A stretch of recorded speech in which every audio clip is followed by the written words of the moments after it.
Chapter 18. The Other Three. Throttle woke up. He couldn't tell where he was. All he could tell was that he was on his knees, hanging from a cold wall. He could hear chains clink when he moved. Cuffs and irons were on his wrists and ankles. His sunglasses were gone. It hurt to move. It even hurt to breathe. His body surged with pain at the slightest twitch. What happened? He wondered. Enjoy your slumber, rodent? A familiar voice asked. Throttle instantly knew it was Limburger. You. Throttle rasped, baring his teeth. Yes, me. Of course. Limburger said sarcastically. Throttle felt a gloved hand lift his chin. You really think I'd be bested so easily?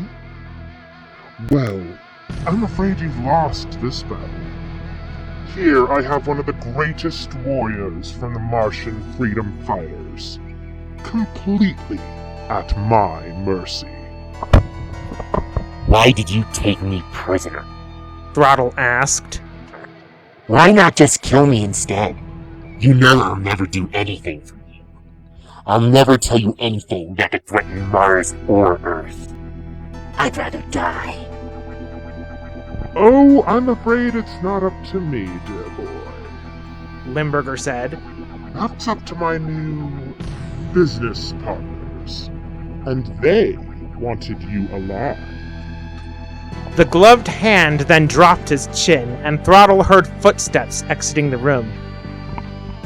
He then heard heavier footsteps enter the room. The next moment, he heard growling. But not like a dog. It was more feline, more like a... Oh no. Throttle thought as he felt a clawed hand grab him by his forehead. Forgotten about me already? A gruff voice said. It was Cataclysm of the Catatonians. The next thing Throttle knew, his head went right smack against the wall, and he could feel the Catatonian's breath on his face as he spoke. Listen to me carefully, rodent. You don't have a lot of time, and I don't have a lot of patience. So I'm going to ask you one question, and I expect you to answer truthfully. Where is Stoker?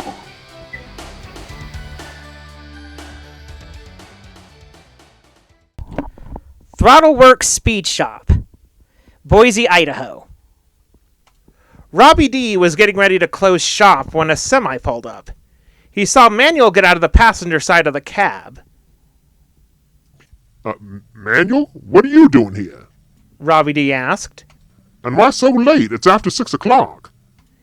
He then saw Charlie, Vinny, and Moto get out of the cab behind him. Boss, look, don't freak out, I can explain, Manuel said.